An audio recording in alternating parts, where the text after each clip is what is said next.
የምትወዷቸው ወላጆች አይበለውና ስትሮክ ቢያጋጥማቸው ምን ማድረግ እንዳለብዎ ያውቃሉ?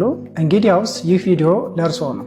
ስትሮክ ማለት ወደ አንጎላችን የሚሄደው የደም ፍሰት ሲቋረጥ ሲሆን ይህም ወደ አንጎላችን የሚሄደውን የኦክሲጅን እና ኒውትሪየንት ፍሰት ሊያቋርጥ ይችላል። ታዲያ ይህም ስትሮክ በሁለት አይነት መንገድ የሚከሰት ሲሆን ኢስኬሚክ ስትሮክ እና ሄሞራጂክ ስትሮክ በመባል ይከፈላል። ኢስኬሚክ ስትሮክ የምንለው በረጋ ደም ምክንያት ወደ አንጎላችን የሚሄደው የደም ፍሰት ሲቋረጥ ነው። ለዚህም አጋላጭ የምንላቸው ምክንያቶች ከፍተኛ የሆነ የደም ግፊት፣ ከፍተኛ የሆነ የኮሌስትሮል መጠን፣ የልብ ህመም እና ሲጋራ ማጨስ እና የመሳሰሉት ናቸው። ሌላኛው ደግሞ ሄሞራጂክ ስትሮክ የምንለው ሲሆን ይህም በአንጎላችን ውስጥ የሚገኙ የደም ስሮች ሲፈነዱ ወይም ራፕቸር ሲያደርጉ ማለት ነው። ታካሚዎች የሚያሳያቸው ምልክቶች አንደኛ በአንድ በኩል የሰውነት መስነፍ፣ ሁለተኛ የፊት መጣመም፣ ሶስተኛ ከፍተኛ የሆነ ራስ ምታትና የአይን ብዥታ፣ አራተኛ ራስን መሳት ወይም ለመናገር አለመቻል፣ አምስተኛ የሰገራና የሽንት መቆጣጠር አለመቻል ናቸው።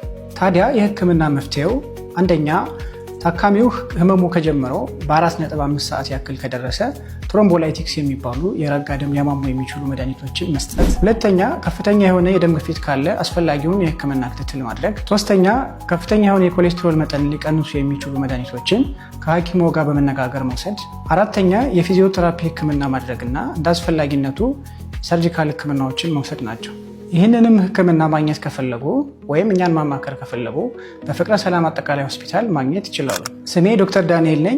በፍቅረ ሰላም አጠቃላይ ሆስፒታል የፋሚሊ ሜዲሲን ስፔሻሊስት። ፍቅረ ሰላም አጠቃላይ ሆስፒታሎች ነን 25 ዓመታትን በታማኝነት